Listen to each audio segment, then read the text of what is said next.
Најново неделно издание на Дневникот на регионалната К1 телевизија. И денес ве ги донесуваме на новите случувања од регионот Македонија, светот и спортот. По настаните на денот се враќаме веднаш. Останете на К1. Според анкетата на Институтот Павел Шатев, 88,1% од анкетираните не го поддржуваат законот за јазици. Денес се одбележуваат 16 години од потпишувањето на Охридскиот рамковен договор. Откупот на грозјето во Тиквешкиот регион е во полнек. Се откупуваат трпезните сорти, а за кратко време ќе започне бербата на винското грозје. Македонците и другите етникуми без албанци кои живеат во Република Македонија имаат негативен став по однос на предложениот закон за јазици. Граѓаните не го поддржуваат донесувањето на ваквиот закон и се чувствуваат изиграни од новата влада на СДСМ, предводена од Зоран Заев, велат резултатите од вториот дел од анкетата спроведена од Институтот Павел Шатев. Голем дел од граѓаните не го поддржуваат донесувањето на законот за јазици и чувствуваат дека се изманипулирани од владата на СДСМ, велат резултатите од вториот дел од анкетата спроведена од Институтот Павел Шатев. Дури 88,1% од испитаниците не го поддржуваат предложениот закон. Високи 80,9% од испитаните граѓани сметаат дека усвојувањето на предложениот закон за употреба на јазиците ќе биде вовед во федерализација на Македонија. 74,8% од анкетираните одговориле дека нема да поддржат распишување на референдум околу законот за јазици.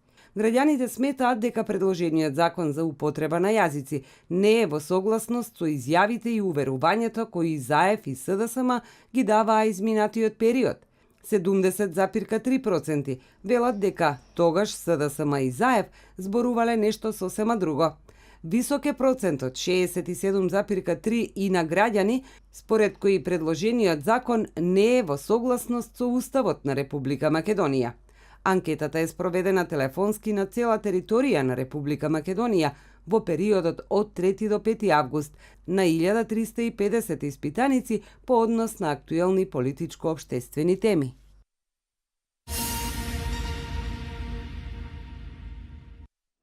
Светиња на еден народ е јазикот, напишал Кочарацин, истакна митрополитот Повардарски господин Агат Ангел на чествувањето на заштитникот на Велес Свети Великомаченик Пантелеимон, осврнувајќи се на договорот за добрососедство кој владата на Република Македонија неодамна го подпиша со Република Бугарија. Тој наш македонски јазик, јазикот на нашите дедовци, прадедовци, баби и прабаби и она што е напишано во нашите учебници. Сакаме нашите деца тоа да го учат, порача владиката. Вие знаете нашите дедовци во нашите цркви, овдека била присутна екзархијата, се богослужело на бугарски јазик. Некој разбирал, некој не разбирал. После дошла српската црква, се служело на српски јазик, некој разбирал, некој не разбирал. Но еве денеска во оваа современа наша македонска земја богослужиме и сите наши богослужбени книги, книгите на светите браќа Кирил и Методи, книгите на свети Климента, Наума, на седмочислениците кои денеска ги прославуваме, се преведени на современ македонски јазик. И затоа ве молам, драги мои, ве молам од длабочината на моето срце, од длабочината на мојата душа, бидете горди на она што ни го ставиле нашите дедовци и прадедовци. Сакајте си ја црквата, сакајте си ја државата.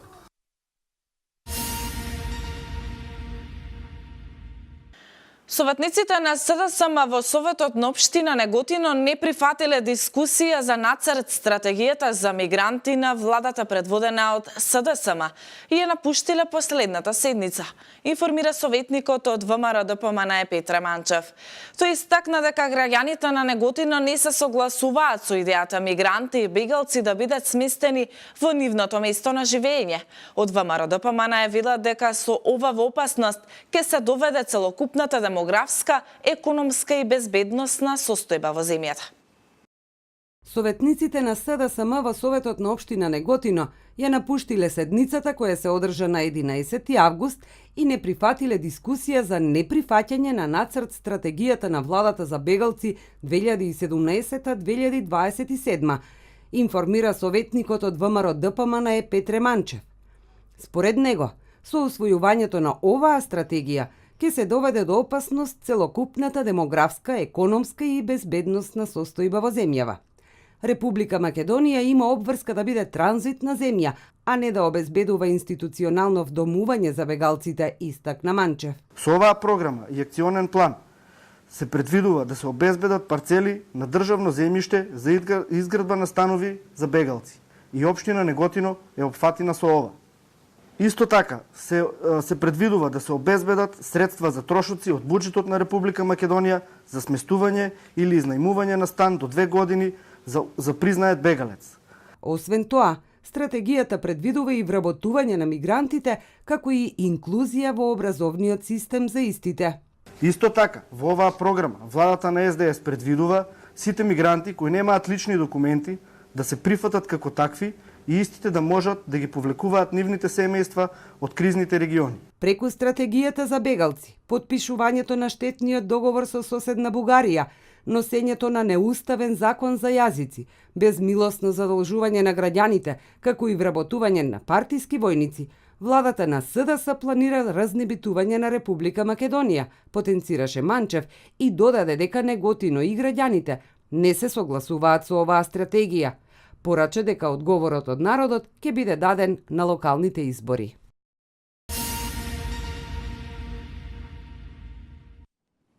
Несреќите на македонските патишта во летниот период се секојдневие. Се почести се случаевите со тешки повреди, а има и смртни случаеви. Изминатите 2 месеци во сообраќајни несреќи на територијата на СВР Велес, 3 лица ги загубија животите, а 8 беа тешко повредени. Колешката Дијана Иванова ги има анализите за оваа тема. Јуни, јули и август се 3 месеци кои според Републичкиот совет за безбедност во сообраќајот се најнебезбедни за сообраќај. Несреќите на македонските патишта во овој период се секојдневие. Чести се случаевите на тешки повреди, а има и смртни случаеви. Анализата на СВР Велес покажува дека често заморот е причина за настанување на несреќата. Во периодот од 4 до 7, 7:30 наутро се случуваат тешки сообраќајни незгоди, за жал и неретко и со жртви на автопатот. Главна причина за тие незгоди е заморот кај возачите. И исто така направивме една анализа во тој дел и утврдивме дека најчесто и најголем број од учесници во тие сообраќајни незгоди се српски државјани кои заминуваат на одмор во Грција и транзит поминуваат низ Македонија. Тоа е значи оној критичен период наутро кога заморот си го врши своето. Во изминатите 2 месеци на територијата на секторот за внатрешни работи Велес, според статистиката, бројот на несреќи во споредба со истиот период лани е намален за 15%. Полициската статистика содржи информација за 3 починати и 8 лица потешко повредени. Несреќите се случиле на магистрални и регионални делници. Летниот период е малку критичен, тогаш е зголемена фреквенција на возила и на автопатот, а и во градот. Се вози малку побрзо, скутерите се активни и најчесто поради неприлагодена брзина на движење според условите на патот, доаѓа до сообраќајни незгоди. За зголемување на безбедноста на патиштата од полицијата велат дека зачестени се полициските контроли. Апелот за внимателност при управување со автомобилот и почести паузи за време на патувањата и понатаму остануваат како најсигурна превентива од несакани сообраќајни несреќи. Анкетираните возачи велат дека апелот за одмор тие го почитуваат. Практикувам да правам пауза.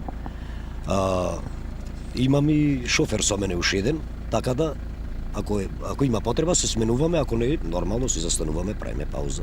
Фала Богу не се издржува, иначе само еден да вози. Се дужи пат увек споровица. Да, често правиме пауза. Патувам со семејството. Ова ни е 5-та пауза. Има каде да застанеме, да се освежиме. Лепи са бифеима, со хладовином. Одмарам често. Паузите се редовни, заради безбедноста. Патуваме за на одмор со семејството.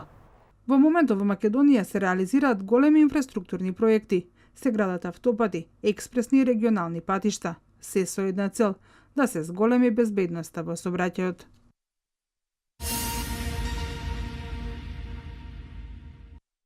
Ноќеска по полноќ на магистралниот пат Велја-Штип кај село Кадрифаково се случила сообраќајна незгода во која 58-годишниот ЦГ од село Облешево, управувајќи патничко моторно возило Volkswagen Caddy со хрватска национална ознака, изгубил контрола над истото, излетал надвор од патот и се превртел на кров. Во незгодата со тешки телесни повреди се здобила со патничката ЛГ-57 од село Облешево, која е пренесена во медицински центар Штип. Увид на местото на настанот извршила екипа на СВР Штип.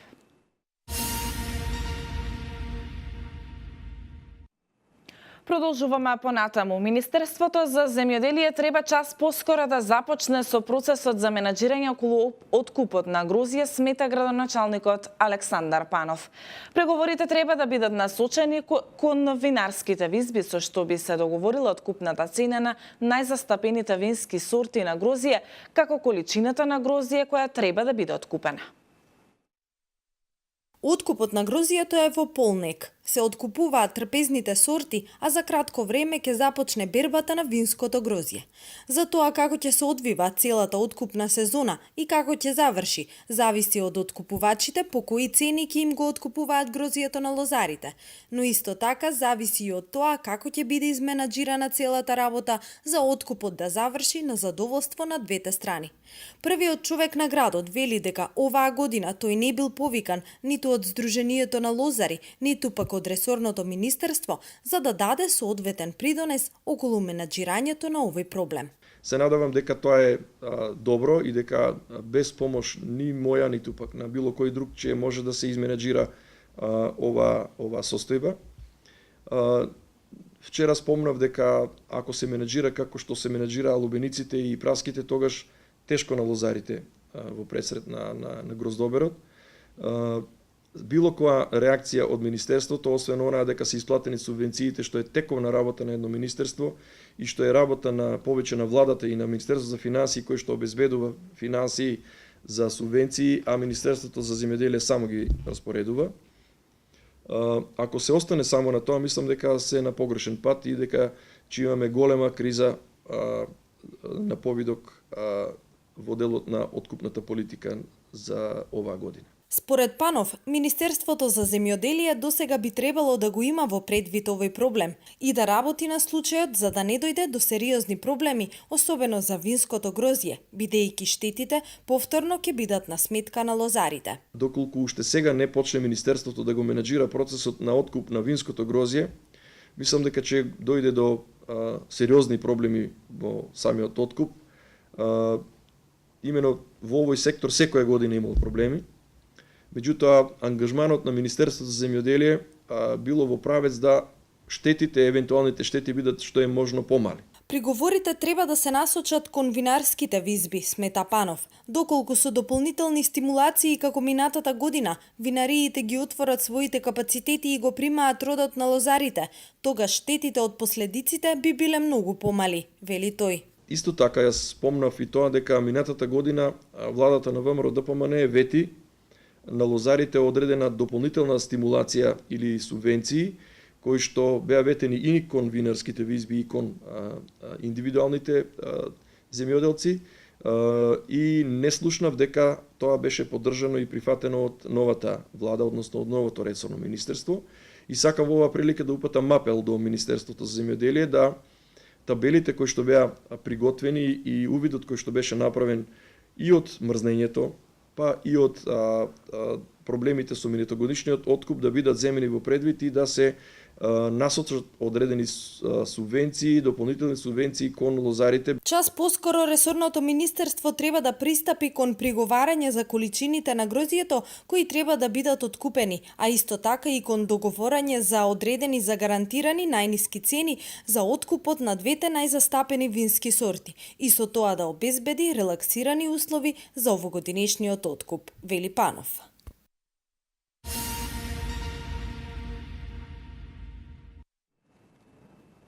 Закажаното за денеска продолжение на собраниската седница на чиј дневен ред е разрешувањето на јавниот обвинител Марко Зврлевски ќе продолжи утре.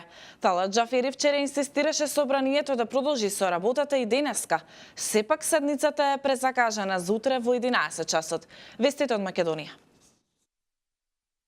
Со подпишувањето на Охридскиот договор пред точно 16 години во Охрид завршија сите тогашни воени конфликти во Македонија. Преговорите почнаа во Скопје, а потоа продолжија во Охрид, каде завршија со парафирање на документот на 10 август. 3 дена подоцна на 13 август 2001 година во председателската резиденција на Водна во Скопје, рамковниот договор го подпишаа тогашниот председател на Република Македонија Борис Трајковски, поранешниот председател на ВМРО ДПМН и премиер Љупчо Ѓоргиевски, председателот на ПДП Имер Имери и тогашните председатели на СДСМ Бранко Црвенковски и на ДПА Арбен Џафери. Потписници на договорот во својство на гаранти беа и специјалните представници на Европската Унија и на САД, Франсоа Леотар и Джеймс Пердју, кои учествуваа во преговорите.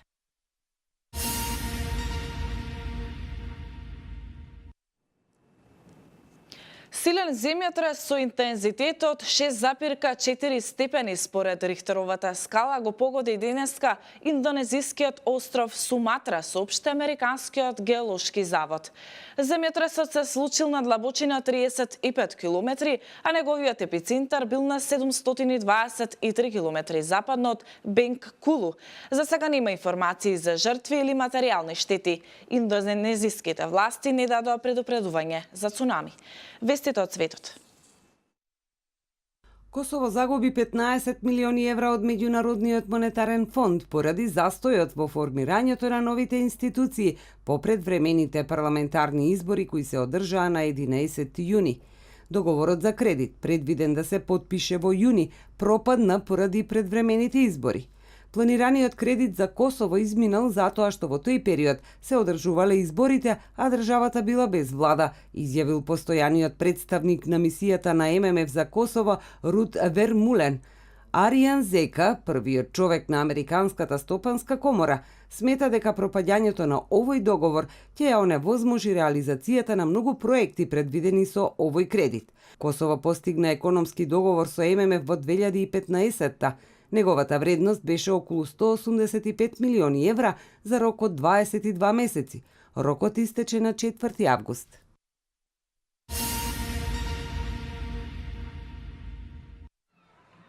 Најмалку 3 лица загинаа, 35 се повредени синоќа во американскиот град Шарлотсвил во Вирџинија, каде избија судири меѓу националисти и антирасисти.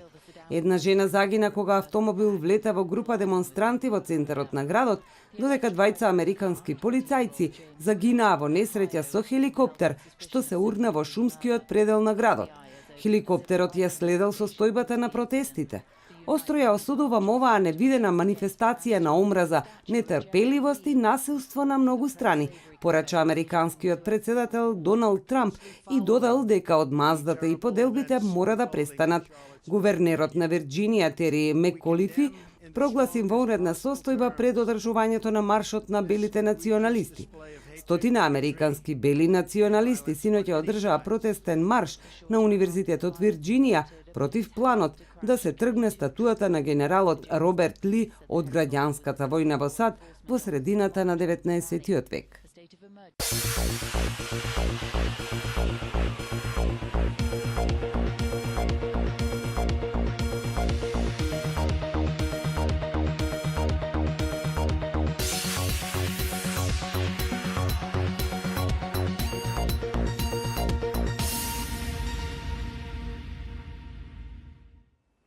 Денеска времето во Македонија променливо облачно и посвежо со засилен ветер од северен правец. Дневната температура ќе достигне од 21 до 28 степен. Индексот ќе изнесува 7.